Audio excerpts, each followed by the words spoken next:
Unfortunately, in a world of digital financial networks and online commerce, the risks of cyber fraud are greatly increased. So, what is cyber fraud? Cyber fraud is criminal activity that either targets or uses a computer network, or a network device. Usually, cyber criminals or hackers set out to make money, but some have political or personal motivations. Businesses are facing increased financial risk as criminals get more sophisticated. Often, criminals target the finance team, especially the accounts payable function, which influences critical payment processes. What can businesses do to protect themselves against this financial fraud? Here are some guidelines. 1. Consider this a people and process challenge, not an IT challenge. It's important to acknowledge that humans are generally the weakest point in any process, not information technology. For example, a firewall which is not monitored has no value, and antivirus software alone can't prevent infection. 2. Segregation of duties. Segregation of duties means that no single employee can control multiple stages of any accounting process, such as reconciliation, custody of assets, authorization, and record-keeping or bookkeeping. Acknowledge that even long-term trusted employees can be perpetrators of fraud. 3. Create awareness of social engineering scams. A common example of fraud involves criminals impersonating trusted parties to create fraudulent payments.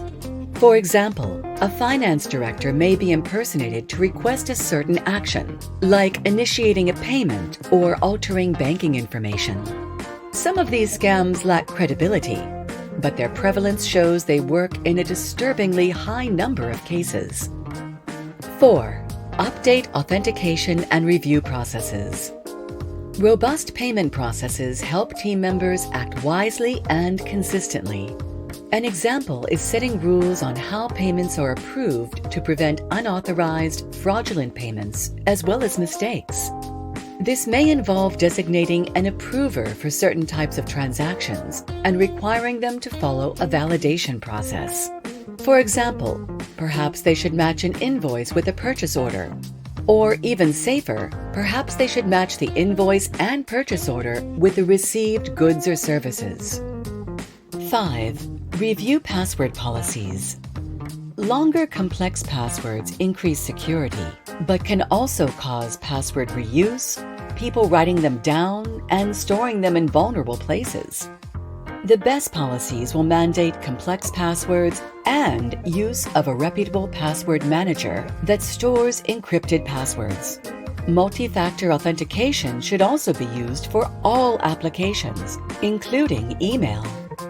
6. Spam filters and antivirus software. Tools have an important role, but remember, they cannot protect against insider scams or social engineering scams.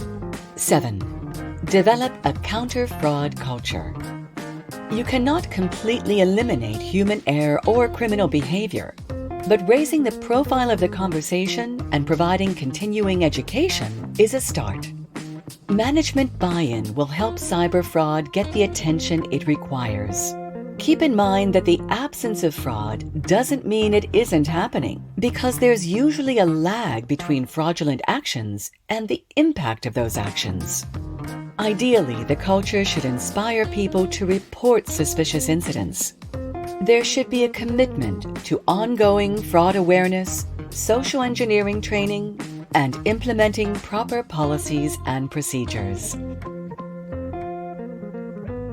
How prepared are you for the growing risks of cybercrime? Thanks for watching, and until next time, see ya!